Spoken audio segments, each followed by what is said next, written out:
So here's the real question. How do dentists like you, who aren't willing to let insurance dictate how you will run your practice, who want to create incredibly profitable practices without sacrificing your time or sanity, how do you create the strategies to ensure your practice not only survives, but thrives in the 21st century? That's the blaring question, and Dr. Steve Schalintz is here to provide the answers. Welcome to Dental Practice Freedom Radio.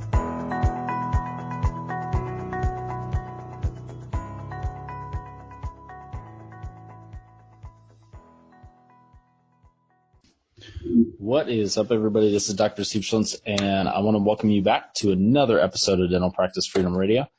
And on this episode, I'm going to try not to yawn, first and foremost. It is late, but hopefully I can get through this episode without yawning 2 or 3 times like I did the last one. I apologize. Second, I wanted to discuss what it is we're going to talk about on this particular episode. And I think I actually alluded to this way back, maybe episode 15, 20, 25, somewhere in there, about this idea called opportunity costs. And I think about this all the time now. I don't know if it was Grant Cardone or one of the sales mentors that I've had in my life, whether it's in person or remotely. Grant had this idea of economizing everything. And I've thought a lot about that. Like, what does that mean, economizing everything? And does that mean it's all about the money? And I was like, no, I don't really think Grant means it by economizing everything. But I think what's interesting is how to put value on your time. And I know I've talked about this before in the past on this podcast where, I talked about ordering groceries and have them delivered to you and, having somebody do your lawn and little things like that. Where we don't necessarily think about it. I want to save some money, I'll do it myself. I did a survey today to help a company out, and I got paid $25, and it took about 15 minutes to do that survey. But if I was economizing my activities, I'd think about that and say, okay, so in 15 minutes, I did a survey for $25. So basically what that means is if I did those surveys consistently, I'd value myself at $100 an hour. And I don't get so deep into that because then you can really start to mess with your mind because you couldn't do clinical dentistry 7 days a week, 24 hours a day, right? That's just not possible. But when you start thinking in that capacity, you start to look at the cost of everything you do or don't do. And this has never been more evident to me as when I started to go into the coaching model and really try to help my dental clients get maximum results. I started to look at how much time am I in my practice, how much time am I coaching, how much time am I traveling. When I travel to and from Philadelphia, typically that takes me usually on a weekly basis a full day. By the time it's about 6 to 7 hours, even if I'm flying to Philadelphia and it's only an hour, by the time I get to the airport, by the time I pack, by the time I get through airport security, the food, what am I eating while I'm at the airport? Is it harder for me to eat? Do I have to order more food? Is the food healthy? It started to make sense what Grant was talking about when he said economize everything. And I try to teach my clients this as well. You have to start to look at your business. And so the earlier episode, I talked about, just your personal life and making sure your time is accounted for. You want to also be thinking about this in your dental practice. And you want to start to approach what it is you do from this opportunity cost standpoint. And if you don't know what opportunity cost means, it basically means every opportunity has a cost. And there's a return and an investment. And when you invest something, you're hoping to get a return.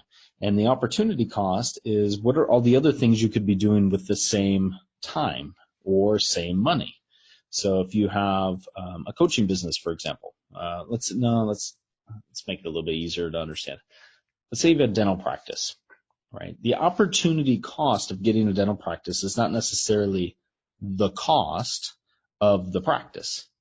The true opportunity cost is the time that you had to go to school, the the amount of the actual practice itself, the equipment, the team, the overhead, all that stuff. That is the opportunity cost. And you could break that down per hour and figure out what is the cost per hour of my life going into this practice. And what do I need to make in order to justify this opportunity cost? And, when you start to approach things like that, I found a very unique situation happen for a lot of dentists that I work with. We've all been trained as dentists to believe that production, and not every coach espouses to this, but I am definitely not one that espouses to this, but a lot of coaches out there and a lot of the dental industry is based either consciously or subconsciously on this need for more production, more new patients, more this, more that, more this, more that, more everything. And when you think about it, that doesn't necessarily add up. And the reason it doesn't add up is because when you start to do more of those things, there's actually a greater opportunity cost that can actually occur. Maybe you have to hire more team members. Maybe you have to get a bigger building. Maybe you have to have more patients, and you have to market to get more new patients, and all of these things that actually lead into an increased overhead and more time away from your family and more time away from creating more residual-based income. And so I want you to be thinking about this in your practice. What is the true opportunity cost? Like for me, I've made a commitment. 2020, I'm not traveling nearly as much as I did this year. And I don't care how that happens. If that means that I bring an associate into my practice and they start to take some more of the routine dentistry off my hands so that I don't have to travel to my practice every week. Maybe it's every other week, because the opportunity cost of the travel alone is thousands of dollars a week. And it's not just thousands of dollars of lost production in my practice. It's also lost revenue by talking to potential clients. It's lost sanity. I mean, there's all these things at play. And I don't think most dentists actually learn how to start to look at these things on not just a holistic level, but also on a very granular level. When you get down to the details, like what is this costing me? When I see a new patient, I see this all the time with clients that I've worked with. Like they'll think a new patient marketing approach is going to work really well for their practice. And sometimes if you get a lot of new patients in, what you realize is like your practice is not even close to being as profitable as it used to be, because you're spending more time with the potential new patients and you're not doing it the right way and you're not turning it into revenue. And so all of a sudden, all you're doing is just seeing more people and you're not making any money. And this, if you're a dentist and you're listening to this, I can guarantee you that you've had this happen. The busier you get, the less profit you make.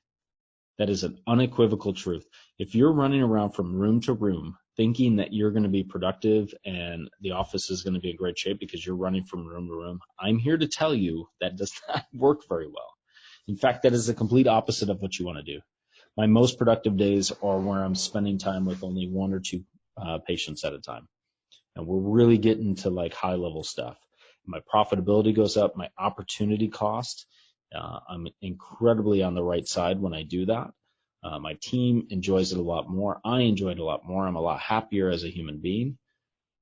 But if I try to tell every client that that's what you have to do, like they wouldn't believe me, first and foremost. And second, they'd have to get rid of all these external beliefs and internal beliefs that they have about a successful practice is one that sees a lot of patients. A successful practice is one that does a lot of procedures. These things are not true. And you have to understand that those things carry with them a cost, a mental cost, a time cost, a money cost. Those are your opportunity costs. And so if you're in a position where you feel like I'm just running around doing more and more for less and less, I'm here to tell you that that's probably the truth, because the busier you get, the less profit you end up making. And, I've been working with clients now for years, just trying to get them to slow down, like be very intentional with what you're doing. Like start to think about the dynamics of your situation and why you do the things that you do. And if you're not happy running around seeing a lot of patients, you might want to try to change the approach. Don't try to solve that by seeing even more new patients. start to get a handle of your practice and your life and your opportunity costs and what are you doing? Why are you doing what you're doing? And this podcast episode is just to try to get you to start thinking a little bit differently about how you view your office, how you view your personal time, how you view your investments. I'm taking a very active role in my coaching business right now. It's been a hobby in the past. I'll be the first to admit it. It wasn't something that I did full time. I did it kind of part time, and I still do it technically part time, but I'm a lot more full time in it right now. And so part of that is getting into more paid traffic, whether it's Facebook ads or YouTube and things like that. And we did the numbers the other day, and it's funny. For every dollar I put into my coaching business, I get a 12 times return. And it's going to be very hard for me to find any investment. And that's with active testing, right? So like the return's going to go up. And so I said, that's very interesting. That's a 12 times return. I think it was that, maybe even more. It might have been more. It might have been a 15 times return. So if it's a 15 times return, like what do I have to invest in to get 15 times my money back? Very few things actually do that, especially truly, truly passive things. Some people say they're passive, but they're really not passive. And, if I invest in the stock market, I'm not going to get a 15 times return. There's no way. Even if the stock market increases 15 times, I will never get that after fees are taken out, taxes, all that stuff, right? So like, it's not going to be a 15 times return. So the best way that I can invest my money is back into my business. That's the opportunity cost working for me, knowing that the more time I spend on my business, the more successful I'll be, the more return I get. And, obviously I need to take care of my clients, and I'm ruthlessly focused right now on client results. It's the number one thing that I've been focused on is just how do I get results for my clients? Same thing with my office. So, if you look at my practice, it's the same way. I'm ruthlessly committed to helping my patients, and especially in the TMJ realm, really helping my patients on that side of things. I have to be ruthlessly committed to that. And if I looked at my practice, it'd be the same way. For every dollar that I invest in myself and my practice, I will probably get a much bigger return than if I did anything else. And that's going to set me the foundation for eventually, if I want to increase my passive income streams and try to do different things, I can do that. And I would encourage you to do the same thing. But you first have to analyze, where am I actually spending my time and money? And where is it going? And what's the return I'm getting out of this? So hopefully this just opens your eyes as to what's possible. And these are just my musings and my thoughts as I go through. You guys know by now on these podcast episodes, some are very structured and some are just a little bit more open-ended. I'm going to be hitting back on the new patient process really intensely here for the next few episodes. This is very important. Whether it's the next episode or the episode after, there's some things that I wanted to talk about. But new patient process is going to be critical for the next at least couple episodes, maybe even longer than that, because I feel that most of the clients that I'm working with right now, they are really struggling with understanding what a new patient process should actually look like. Whether you're fee for service, in network, there's structural elements you have to have in place, and most providers are totally missing this. So I want to go back to that and hammer that home for you guys. But yeah, that's it. That's all I got. As always, reviews and ratings would be phenomenal. They help me get my message out. And if you're getting value out of this, leave a review or a rating. And it doesn't even have to be a 5-star. I'd appreciate that, but it doesn't have to be. I just love to hear from you guys, what you guys are working on, what you guys are struggling with. And there's a link to a free strategy session with me if you decide, hey, I want to take it to the next level. And I don't always like that term, but if you want to take it to the next level, and you feel that I can help you, I'd love to be able to share some ideas with you and see how I can best help you in your practice. So with that being said, you guys have a great night, and I will see you at the next episode. Thank you so much for listening to this episode on Dental Practice Freedom Radio with Dr. Steve Schlitz. We'll see you on the next episode.